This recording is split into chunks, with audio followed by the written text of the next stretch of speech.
이제 마지막 챕터인데 네. 음악과 꽃입니다. 네. 음악 어쨌든 그러면 아까는 이제 결국 소설가가 된 게 네. 작사를 네, 그렇죠. 하시다가 네. 이렇게 이제 소설가까지 됐다고 하셨는데 네. 그러면 음악은 언제 어떻게 내가 이거를 그러면 음. 시작을 어떻게 될까요? 음악이 좋아서 이거를 처음에는 어쨌든 내 직업으로 한번 삼아볼까까지 생각을 하셨던 거잖아요. 했었죠. 그래서 그러니까 그 얘기 한번 해봐 주세요. 이제 음악은 이제 그쵸, 흔히 말하죠. 저는 메탈 키드였죠. 그러니까요. 저는 이제 그 당시 기타 잡고서 메탈 키드였어요. 누구 어떤 그룹 좋아했습니까? 저요. 그 당시 뭐 메탈리카, 뭐 이제 뭐 슬레이어, 뭐 그런 것들 있잖아요. 그 당시에요. 그리고 나서 이제 어렸을 때는 막 전부 다 그런 거 이제 많이 들었었어요. 스키드로 할로윈 뭐 예, 그렇죠. 많이 들었죠. 싹 어지가는 거 진짜 많이 들었죠. 좋아했어요. 예, 많이 듣고 진짜 막 골라가면 지금도 메탈 엄청 들어요. 지금도 신보 나오는 거 다 챙겨 듣고. 얼마 전에 며칠 전에 보니까 잉벨맘스틴 신보 나왔던데 또 그것도 이제 그렇고 열심히 듣는데 그거 말고도 보면 그럼 너 누구 제일 좋아하냐면은 제일 좋아하는 뮤지션은 조용필이거든요. 왜 이유가 다른 게 아니라 저 우리나라 최고 락커라고 생각하거든요. 그게 왜냐면은 이 표현이 어떻게 나면 조용필 음악의 정수는 말이죠. 한 88년 10집부터 92년 14집까지 착 들어보세요. 거기가 정말로 진짜 지금 들어도 어마어마한 곡들이에요. 그러니까 초반에 물론 그 전에 뭐 히트곡들 많이 있죠. 뭐 장밖의 여자, 무슨 뭐 이제 뭐 고추 잠자리, 뭐 이런 것도 뭐 그런 것도 좋지만은 그것도 재밌어요. 2집이나 3집 같은 경우는 완전히 프로그레시브 락이거든요. 뭐 여와남 아니면 물망초 뭐 이런 것들 들어보면 핑크 플로이드예요. 완전히 들어보면은요 곡들이. 그런 뭐 그런 것도 좋긴 하지만은 진짜. 어덜트 컨템포러리 그쪽 음악 쪽으로 보면은 10집부터 한 14집 정도가 진짜 우리나라의 유니크한 락이에요. 정말로 멋진 뭐 10집이야 워낙 유명한 곡들 있죠. 뭐 모나리자 같은 경우 유명하죠. 근데 모나리자만 유명한 게 아니라 예를 들면 거기 뭐 아이러브 수지 이런 거 들어보면 퓨전 재즈죠. 그런 것들이요. 그런 것도 있고 아니면 뭐 12집 같은 경우도 지금 들어도 뭐 예를 들어 추억 속의 재회 뭐 이런 것도 들어보면은 락이죠. 완전히 빈티지. 그리고 진짜 최고 명작은 뭐 꿈들어있는 13집. 이건 컨셉트 앨범이거든요. 지금 들어도 녹음도 그렇게 잘했어요. 연주자들도 그것도 미국 가서 녹음한 거거든요. 진짜 그렇게 잘했고. 그러니까 듣다 보니까 나중에 종필까지 가게 돼가지고 이거 이런 걸 했었네. 이거 내가 잘못 알았었구나 해가지고 완전 종필 빠돌이가 됐죠. 완전히 나중에. 그러면 그렇게 이제 메탈 키드로 거기서 좋아하다가 그러니까 그 흐름이 궁금해요. 그 어떻게 그럼 내가 이거를 직업적으로 해야 되겠다라고 마음 먹은 시기와 소설가로 싹 그 디졸브 되는 그때. 그러니까 이게 어떻게 보면은 시작도 제대로 못한 거예요. 사실은 근데 그 당시에 뭐든 그렇잖아요. 내가 음악 좋아하고 하다 보면은 결국은 나도 좀 만들어 볼까 이렇게 해가지고는 저도 이제 고등학교 때부터 이제 음악을 만들기 시작을 했었죠. 컴퓨터로 이제 만들기 시작을 했는데.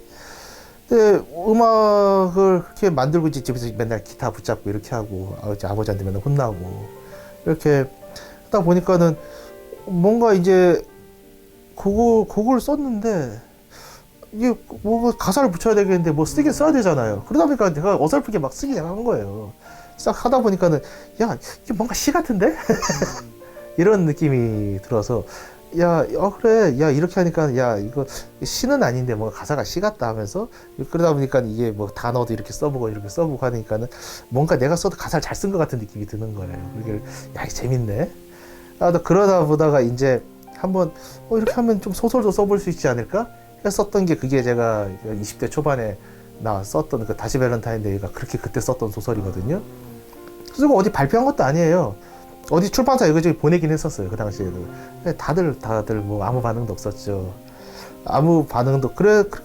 사실 그래서 음악은 그렇게 하다가 이제 가사 그렇게 넘어갔던 거예요. 그거는요. 그렇게 쓰고서는 그렇게 넘어가서 그때 그냥 소설 하나 썼는데 취미 삼아 썼었던 건데 제가 그때 공익근무할 때예요. 근데 집에 퇴근하고 나서 그냥 심심해서 썼었거든요.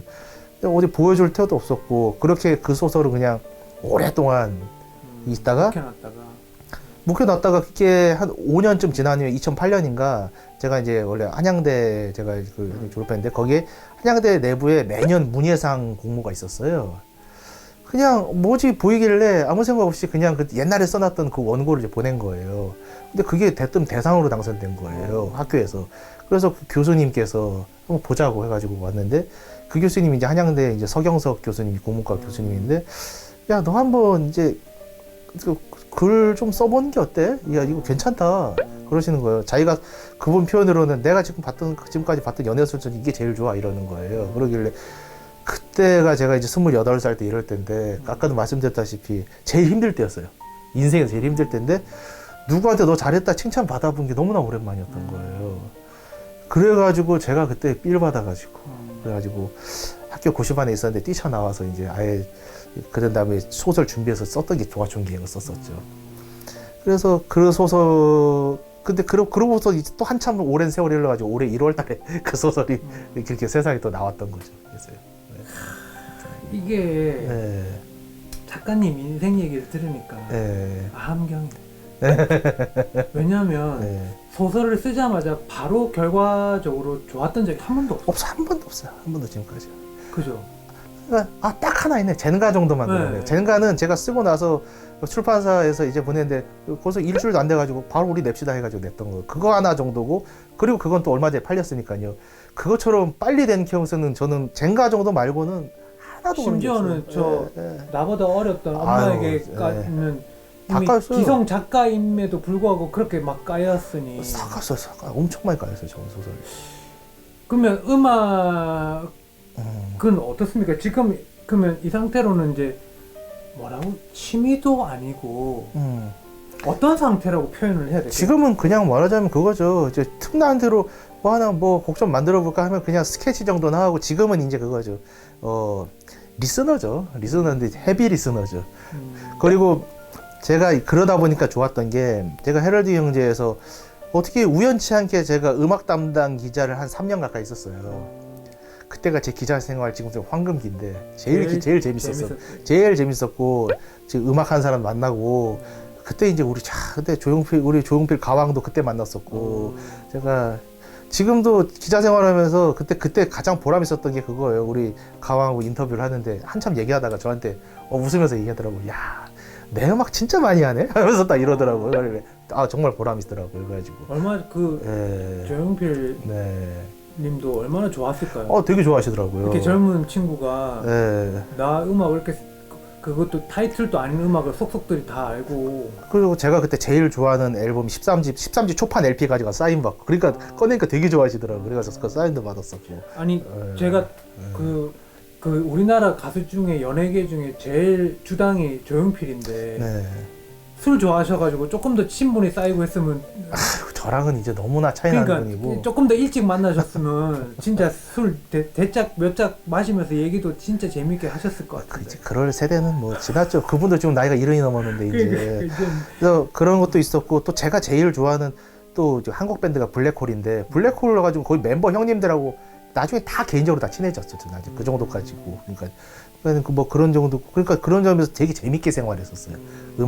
그게 음악 만들고 음악 좋아했던 경험들이 그게 다 일할 때 저보다 고스란히 되더라고요.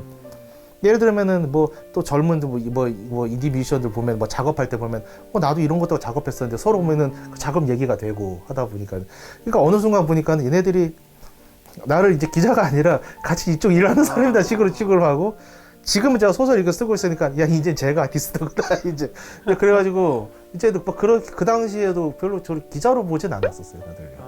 그래서 더 재밌게 일도 있었고 그때가 이제 기사도 참 어떻게 하든 회사에서 좀 마음대로 쓰게 해준 것도 있었었고 그것 때문에 이제 나중에 또 대중음악 선정위원 그것도 이제 활동을 하게 됐었던 거고. 그럼 지금도 뭐 사적으로 친해져서 연락하시는 분 그럼요 있죠. 꽤 있어요. 얼마 전에도 지금 막 형님 하나 와가지고 술 사주고 갔었는데요. 그러니까 뭐 누구라고 뭐 하면 또 그렇겠네요. 보면은 어떻게 보면은 또 대중적으로 잘 안 알려진 사람들이 좀 많으니까는요. 많은데 개인적으로 자주 만난 사람들이 꽤 있죠. 지금도요. 네. 자, 그다음 이제 마지막인데 꽃입니다. 꽃. 제가 그 2020년 초반까지 브런치에 글을 몇 개 쓰셨더라고요. 뭐 꽃에 대해서. 꽃은 뭐 예전에 뭐 칼럼도 썼었고, 그렇죠. 보면 진짜 약간 다재다능하세요. 그러니까 호기심도 많으신 것 같고 꽃은 또 어떻게 또 그렇게 또 음악은 이해가 돼요. 솔직히 음악은 학창 시절에 다 그런 경험도 있고 해서 쭉 좋아할 수가 있는데 꽃은 또 어떤 계기로 이렇게 빠지나. 야, 그 진짜 주변에서 나이 드신 분들 궁금해하더라고. 특히 왜냐하면 특히 제가 집필신이나 옛날 보면 다 시골이잖아요. 꽃이 엄청 많아요. 근데 그때 꽃 이름을 다 알고 있으니까 그러니까 다들 저한테 와서 물어보더라고요. 보면은 정 작가는 어떻게 알아? 물어보는데 뭐 말하자면 길긴 한데 아니 그때 제가 이제 공익근무할 때니까 제가 그쵸 2000년대 초반이에요. 그때 이제 제가 이제 디지털 카메라 하나 산 거예요. 네. 지금도 기억나네. 후지필름 파인픽스였는데 130만 화소짜리. 진짜 뭐 얼마 안 되는 작은 거였는데 똑딱이었거든요. 그걸 사고 그거 샀는데 뭐 찍고 싶어도 찍을 것도 없고 마땅치도 않고 그러다가 저기 그냥 길 가면서 이렇게 가고 있는데 소나무 아래에 뭐가 이제 보라색이라고 해야 되나 파란색이라고 해야 되나 뭐가 보이는 거예요. 가서 보니까는 이게 한 이만한 엄지손톱만한 꽃이었어요. 꽃이 한 송이가 딱 올라가 있는 거예요. 생전 처음 듣도 보도 못한 꽃이었던 거예요. 근데 너무 이뻐가지고 이 꽃이 뭐지 사진을 때 찍은 거죠. 근데 아무리 봐도 알 수가 없고 그 당시에 뭐 지금처럼 뭐 어플 있는 것도 아니고 그러니까는 방법이라고는 뭐가 있을까 싶어서 이제 저 근처 서점 가서 이제 꽃 도감 좀 찾아봤죠. 그러니까 그 꽃이 구슬봉이란 꽃이었었어요. 저 지금도 딱 살면서 4번 봤어요. 예. 아 그게 그렇게 보기 힘든. 그러니까는 좀 흔치는 않아요. 흔한 꽃은 아니에요. 근데 제가 봤던 꽃이 그 흔한 꽃은 아니었던 거예요. 구슬봉이란 꽃이었고 보니까 읽어보니까는 이런 꽃이었구나. 이름을 알게 된 거예요. 이름을 알게 돼서 다음날 그 자리를 또 가서 그쪽 꽃을 본 거예요. 근데 꽃이라는 게 보면은 굉장히 이게 낮게 땅이 펴 있잖아요. 이렇게 엎드려서 봐야 된단 말이죠. 그럼 옆으로도 고개를 돌리고 하다 보면은 뭔가 내가 몰랐던 꽃들이 보여요. 그때 봤던 것들이 그렇게 냉이꽃이나 아니면은 그 냉이꽃이 보면 이게 진짜 뭐라 해야 되나 가로 세로 한 3, 4mm밖에 안 돼요. 3mm, 4mm밖에 안 돼요. 그런 것들이 있었고 그리고 이제 뭐 큰 개불알풀 뭐 이런 꽃들도 있었고 그것도 낮게 피거든요. 얘네가 뭔지 궁금해지는 거예요. 이제 이게 평소에는 내가 아무것도 몰랐던 꽃인데 이름을 알게 되니까 이게 다시 보이는 거예요. 좋네. 그리고 나서 제가 꽃에 더 관심 가지게 된 게 공익근무를 할 때 되었어요. 제가 공익근무를 대전에서 송촌동 정수사업소에서 했는데 28개월 거기서 했었어요. 정수사업소인데 거기가 안에 엄청난 녹지가 형성이 돼 있어요. 정수사업소니까는 농약을 못 뿌리겠죠. 그러니까 손으로 다 뽑아요. 풀을 다 공익들이 진짜 손으로 막 또 뽑아요. 진짜 세상에 온갖 꽃이 거기 다 있더라고. DMZ. 네. 그러니까 손으로 뽑다 보니까 꽃들이 보이잖아요. 야 진짜 지금 저 그때 보고서는 못 본 꽃들도 꽤 있어요. 굉장히 엄청난 거기가 진짜 꽃의 보고였어요. 그때 정말 별의별 꽃을 다 보면서 사진 찍고 하다 보면서 이게 보니까 계절이 바뀌면서 이렇게 꽃들이 바뀌는구나 이거를 이제 인식을 하게 된 거예요. 그러니까는 이게 매년 지나가면서 이제 작년에 봤던 걸 또 보게 되고 꽃들을 보면은 이제 계절이 바뀌었구나. 제가 어제 청계천 지나가다가 옆에 딱 봤는데 꽃이 보이는 게 그러니까는 그게 뭐 닭의장풀이 보이더라고요. 이게 파란 이만한데 파란 꽃이에요. 가을 꽃이거든요. 가을 왔네. 그게 잔뜩 펴 있더라고요. 닭의장풀이 보니까 이거 이제 뭐 이거 빼도 박도 못한 가을이구나. 저는 꽃으로 대강 구분하거든요. 그러면 이 꽃이 피면 대강 뭐가 이 계절이고 뭐 몇 월이 왔겠네. 아무리 춥다 싶어도 한 2월이나 1월달 싶어도 이제 뭐 햇빛 막 그 고살 고인데 가보면은 큰 개불알풀 펴 있단 말이에요. 막 펴 있어요. 그러면은 이제 봄이 왔구나 이제 그런 식으로 저는 이제 계절을 감지하는 거예요. 반대로 예를 들어 한 10월 초순이나 이럴 때 보면은 뭐 감국 같은 꽃이 펴요. 우리가 보면은 감국 산국 국화차 만드는 꽃이거든요.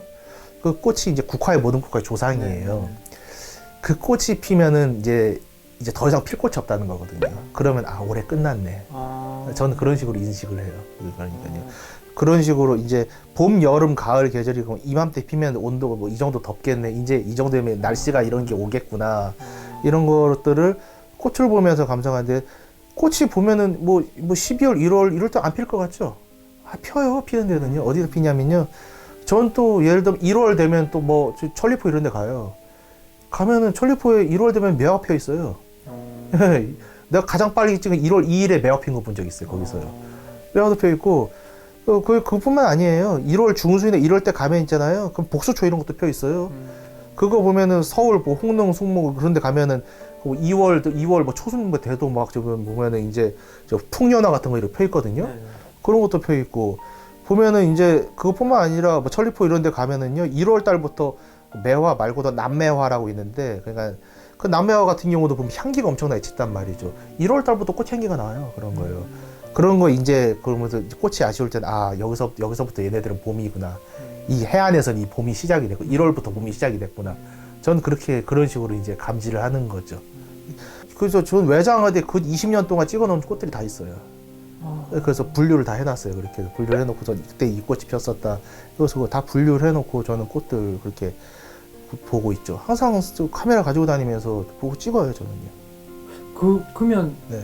나중에 뭐 꽃을 주제로도 뭘? 네, 뭘 쓰려고 하고 있어요. 그런데 지금 이제 제가 친한 선배 하나가 지금 그거 가지고 하나 에세이 쓰자고 해가지고 근데 도저히 어떻게 써야 될지 몰라가지고 그래서 지금 이제 그건 좀 고민 중이고 꽃 가지고 뭐 하나 쓰긴 쓸 거예요. 네. 꽃을 보면 아까 그런 어떤 계절 파악 말고 네. 어떤 개인적인 감정의 변화가 좀 이렇게 일렁이며 있죠. 어떻게? 그러니까는 이게 꽃이 있잖아요. 흔해 보여도 있잖아요. 그때 지나고 나면 다시 못 봐요. 그 이맘때 내년 이맘때 와야 볼 수 있는 거예요. 그러니까는 올해는 그러니까 이거 폈으니까 내가 올해는 또 무사히 지내가지고 이 꽃을 다시 보는구나. 지금 예를 들어 뭐 봄 되면 매화 피잖아요. 네. 제가 올해 나이가 41인데 제가 아무리 제가 매화 많이 봐봤자 앞으로 뭐 50번 보겠어요, 제가? 그러니까요. 이거 그때 지나고 나면 못 보는 거거든요. 그러니까는 이때 봐야 되고 이때 또 찾아서도 보거든요. 그러면은 좀 더 그 계절 그 시절에 약간 충실하게 되는 좀 약간 그런 기분들이 있어요. 그래서도 이런 것도 한번 챙겨서 봐야지 하면서 이렇게 보고 그리고 그만큼 또 생활이 되게 풍성해져요. 도시에 꽃이 없을 것 같거든요. 제가 예전 헤럴드 경제 있을 때 한 2년 정도 제가 지면에 꽃 칼럼 연재한 적이 있었는데요. 그게 다른 게 아니라 도시에서 피는 꽃들만 연재를 했었어요. 저는 그냥 길가만 지나다니도 꽃들이 화단 아니더라도 흙만 노출돼 있으면 꽃이 다 펴 있어요. 그러면 그것만 봐도 전 정원 같더라고요. 그러면 이제 무슨 회색빛 도시 이렇게 나는 회색빛 도시라 생각 안 해요. 대게도 네. 사실은 대게도 뭐 꽃을 좀 이렇게 둔다거나 그런 전혀 그렇게 하지 그렇진 않아요. 않고. 왜냐하면은 꽃은 거기서 이쁘니까요. 저는 사실 이거 보면은 꽃집이나 원예종 꽃은 하나도 몰라요. 관심도 없고 사실요. 거기서 피우는 것들은 원예종은 모르면 원예종은 꽃집 가면 이거 뭐냐면 난 몰라요. 그러니까 꽃집 사람들도 들고 모르더라고 보니까 또 서로 저는 그냥 길에 피는 것들만 그때 되면 나가서 볼 수 있는 것들만 보지 그거를 집으로 가져온다 그럼 무슨 매력이 있어요. 거기 나가서 봐야 매력이 있지. 그러니까는 여름 같은 경우는 그런 것도 있죠. 그러면 여름에 가장 흔한 꽃 중에 하나가 청계천도 어제 밤에 가니까 많이 펴 있던데 달맞이 꽃이 엄청 흔하거든요. 달맞이 꽃이 향이 엄청나게 좋다고요. 이게요. 근데 달맞이 꽃은 낮에 안 펴요. 밤에만 핀다고요. 밤에만 피는 꽃이. 그래서 달맞이. 네, 그래서 달맞이 꽃이. 그래서 실제로 밤에만 피는 꽃들이 꽤 있어요. 분꽃도 밤에만 피는 꽃도 해가 진 다음에 피는 꽃이에요. 그런 꽃들이 있거든요. 그럼 그런 꽃들 같은 경우는 그러면은 벌들이 못 하잖아요. 그런 꽃들 수분은 이제 주로 이제 파리, 등에, 모기 이것들이에요. 그러니까는 예를 들면 파리 같은 게 없어지면 큰일 나요. 제가 전에 뭐 좀 관심 있어 찾아보니까는 전 세계 식물이 수분을 하는 게 꽃가루 옮기는 게 꿀벌이 한 40% 정도 옮긴대요. 그럼 나머지 60%는 다 걔네들이 옮기는 거예요. 해충이라고 생각했죠. 아니 해충이 아니에요. 걔네들이 옮기는 거예요. 걔네들 없으면 난리가 나요. 그것도 안경과 관련됐다 그렇게 보면. 네, 그렇죠. 다 그냥 있는 게 아니에요. 다. 필요하니까 그게 다. 네, 다 그냥 있는 게 아무것도 없더라고요. 그러니까 이유가 있더라고요. 내가 이유를 모를 수도 있어요. 하지만은 이유 없이 거기 존재하는 건 없다는 게 이게 보이는 거죠. 예를 들면은 제가 도화촌갱이도 그런 이걸 썼었는데 아까 말씀드린 모기 얘기 나왔지만은 그래 모기도 그렇고 그런 해충 그런 이제 해충이라 생각했다가 이제 꽃방울 옮기잖아요. 네네. 없어지면 큰일 나겠죠. 네. 근데 너무 많으면 또 큰일 나겠죠. 그렇죠. 그럼 이제 그거를 이제 그 지저분한 게 뭘 사냐? 미꾸라지가 살잖아요. 아. 미꾸라지가 또 장구벌레 다 잡아먹거든요. 예. 그러면 이제 뭐 어떻게 하냐? 미꾸라지들 다 그러면 미꾸라지가 너무 많아지면 어떻게 되냐? 미꾸라지 서로 잡아먹어요. 네. 그런 식으로 이게 보면은 다 이게 이런 식으로 자연적으로 조절이 이렇게 되고 있더라고요. 그런 것들이 다 이유가 있더라고요.